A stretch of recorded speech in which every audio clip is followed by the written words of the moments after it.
Thank you so much, Sunil sir. Very kind of innovative session that we're waiting to have with you. And thank you so much for giving us time to share your insights on a few very relevant topics which is related to your experience. But before we go to the topics, for the sake of our audience, would like to introduce you first of all, talking around a bit around what you have done. So, Mr. Sunil Nair is a seasoned CHRO and a senior HR leader. He comes with over 2 decades of experience driving large scale people transformation across manufacturing, automotive, and global organizations. Most recently, he has been serving as a chief human resource officer at Rossari Biotech. He had led enterprise-wide HR strategy across 6 manufacturing plants, aligning talent, digital transformation, and workforce planning with very aggressive, growth goals. Sleep. Sunil sir was also a part of Ashok Leyland. So he was superheading the HR there with 2,000 plus employees nationwide. And he played a very key role in cultural transformation and business turnaround, earning the chairman's award as well. He's known for combining a strategic foresight with operational depth, and he partners closely with CXOs to build high performance, future ready organization. We welcome you, sir. Thank you so much for joining us. Thanks, Rishikesh. Thanks for the intro. I'm really happy to be here with you. And Rishikesh, you're doing a great job. I've seen your podcast, I've seen your groups, and you're doing a great job. So keep it up. It's good for all our HR folks. You are venturing into these podcasts, and your groups are lively. I'm a part of one of the groups. So keep up doing the good work here.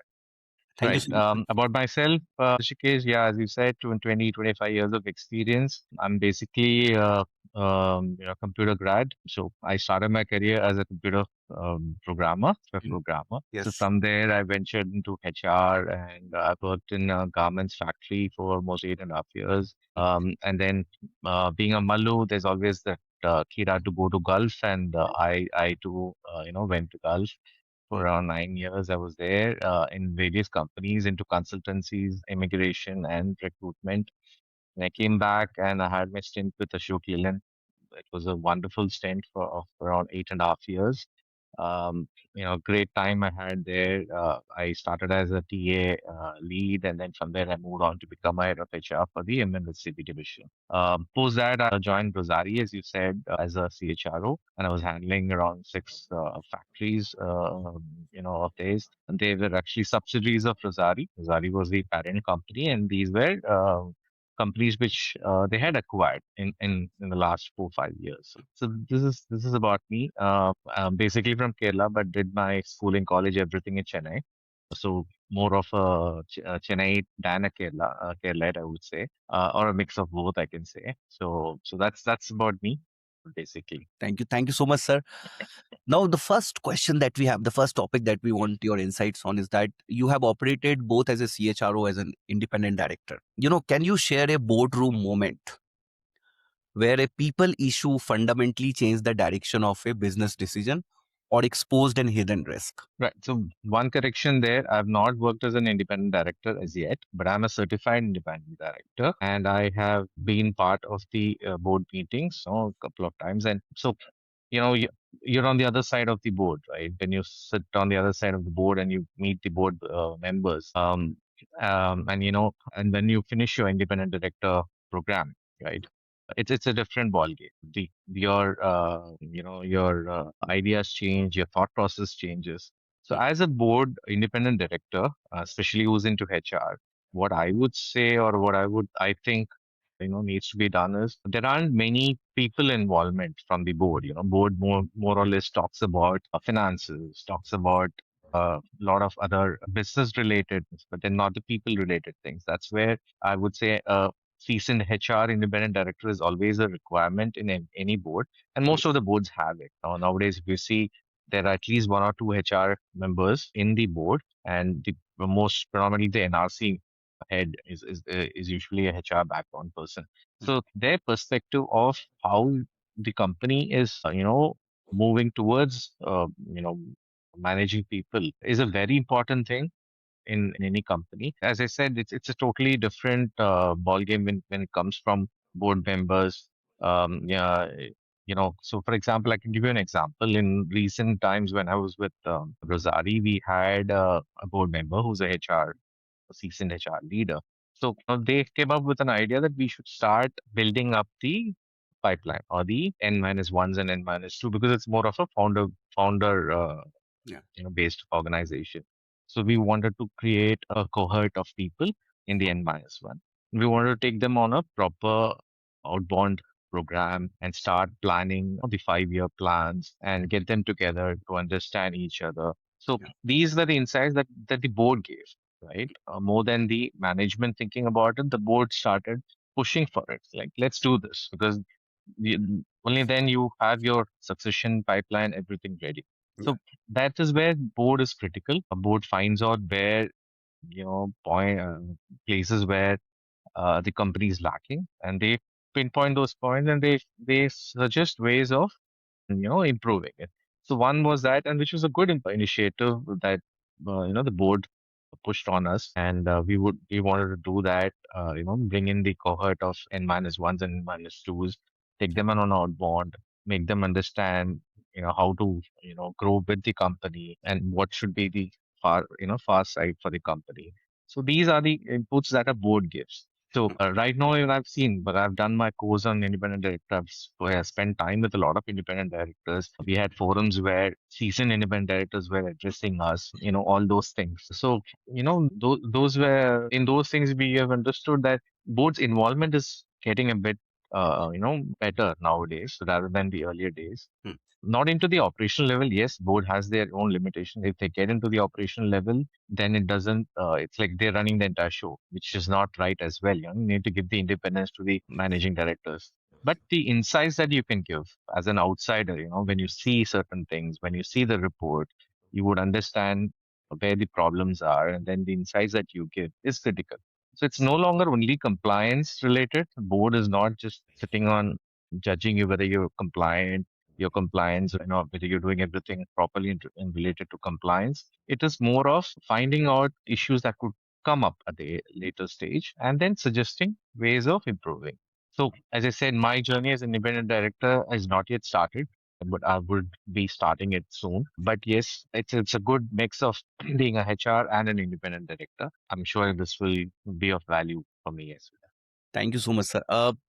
When we talk about large and complex workforces, labor unrest and trust deficits can escalate very quickly. When you look back, sir, can you imagine or do you, kind of remember a real situation where an early HR intervention prevented a serious disruption to business continuity? So yes, you need to be on top of your information. I would say sitting in one corner of a corporate office, and you need to actually know what's happening in the plant. I would say you need to have your people where you can give you the pulse of what's happening.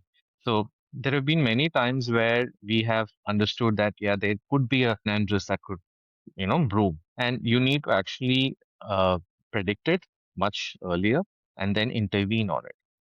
Even in in my earlier companies, I've seen my earlier first company, if I would say, I was actually managing a workforce of 98% women workforce, right? And just 2% male workforce. Those areas, there are certain unrest that could come up, right? So we had people coming into the factory, gerawing, us and all that. So these are things that you predict much in advance that, if this happens, there is a possibility of an unrest. And as I said, most important thing is be on the ground. You need to know what is the ground scenario at every instance. So, you can't just be sitting at the corporate office and wait for it to happen. Rather, you would on a daily basis, you need to be up to date of what's happening exactly there. And then, yes, certain things which you might not, predict also happens, but you should be quick on finding a solution for it. And so there was a time when a few workforce wouldn't want to get into uh, they didn't want to get into the factory. They Yeah. were like, they had their own demands and they didn't want to get into factory. So we had to have our discussions with them, make them understand, and then, amicably take it forward. So these things happen on a regular basis. But then again, as I said, one, have your own informants. I wouldn't call them informants. I would call people who will, give you the ground reality of what's happening on a daily basis. which helps you be clear on what you should be doing at the later stage. And if we kind of see your experience, have led workforce transformation across multi-site and multi-business environment. Yeah. So do you remember one restructuring decision that worked exceptionally well and one that didn't go as per the plans? Okay. So yeah, many which have gone well, I would say. Restructuring in one of, I wouldn't want to name the companies where I've done all this. So I would just say one of the companies where I took over as the HR person there. I understood that the senior person had around 10 to 20 people reporting into him, Hmm, the topmost person, which is not an ideal situation, right? Now, how do I bring it down to, let's say, four or five? In that case, what happens to the other 15 who've been calling themselves as N minus one, right? From tomorrow, they might be called as N minus two. How do you handle it, right? So that is where the challenge lies. And I've done that in multiple scenarios. There's a lot of dialogue that needs to be done with each of them. So there was one-on-one discussion that you need to have with each of these leaders, tell them why this entire restructuring happens. So I've done the entire restructuring in my previous organization as well, where the top management has been totally restructured. hmm, And it's going well. Now there's a clear path for everybody. They know where they are and where they can go to. Otherwise, when 20 people are reporting into an MD, who's going to become the next MD? Nobody knows, right? So there's no clarity, right? So that is where succession planning comes in a lot, and I've done that. Yeah, one instance where yes, there've been where restructuring happened, and yes, the person whom we were talking to was not convinced at all, and so we did lose him. Right? He quit and he left. So hmm. these happen, right? But then it's up to you on how you manage it post that as well. And you should be ready for that. There will be one or two fallouts also in some cases, but most of the cases you can manage it if you are able to convince them properly. Yeah. And we see a lot of organizations, invest heavily in HR technology and analytics these days. So since you have been a part of a lot of transformation exercises inside organization, can you share an example where a digital HR transformation genuinely improved business outcomes and one in which it failed to do so? Right. So, see, the problem with HR automation is, right, everybody thinks, buying a software is enough. All our problems will be solved. No. Most of the time when I have implemented HR softwares, the problem that has been with the policies that is there current. The companies are not ready to change that Mm, into the system. So they want the system to mold to their existing mm, way of doing it, right? right. Which is not right in its entirety. Half, let's say some of them, yes, you might want to customize it to your Mm, system, but then say there are certain good things that come out from a software which yes. you should be ready to adapt. So I would say just buying a software is not going to work. The leaders on top should be willing to change their system also if they find something which is much better than the current way of handling things, right? So that's important. So there have been situations where in certain companies where we've tried to implement it exactly, the way we are currently doing it, right? That Yeah. becomes a failure because you make the system so complex, the Mm, system starts acting weirdly, right? And yes. you're not getting the exact result because how many permutations and combinations would you give to a system, right? So you make it simpler. So I would say HRMS, when you implement HRMS, it is actually going to help you to improve your process as well. Right. So be an open mind that when I'm getting into an HRMS, I should also revisit my entire process, and there is a possibility of improving the process in itself, right? So until unless you're ready for that, or you're ready to change your own process, I would say don't go into an HRMS. It becomes a failure because then you make the HRMS do what you're doing right now, which is not the right way to do it. Yes. You're kind of automating chaos and you are expecting. Exactly. It to work properly, Yes.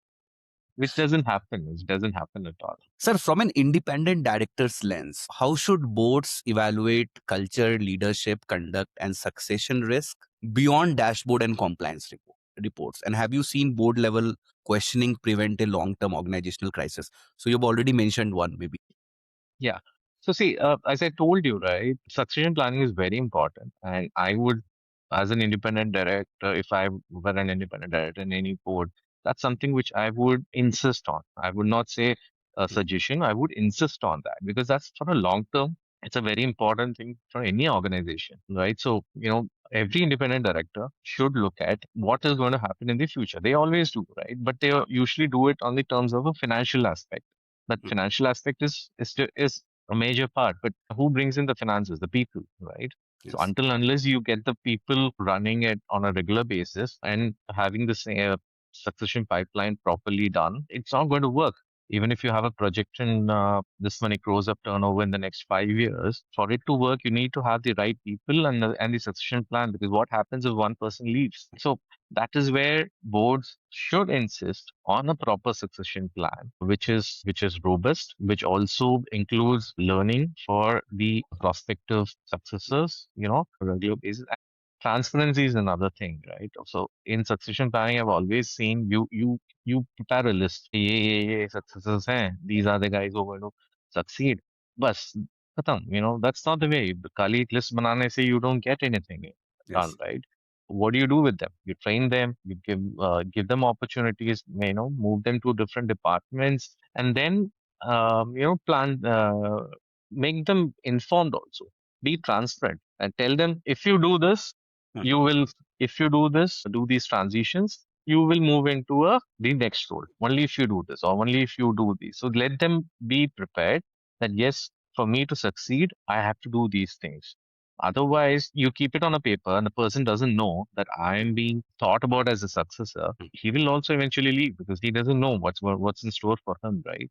So yes. be transparent to the person as well. Yes, you're in the one of the successors, but yes, but these are the things that you will have to do and you will be evaluated and you could become the successor. That's something. Again, as I said, I've had an experience where a HR independent director Mm, insisted on seeing the succession planning, insisted on restructuring the team and having a proper succession planning program, which includes learning and everything. So that's the independent director's job.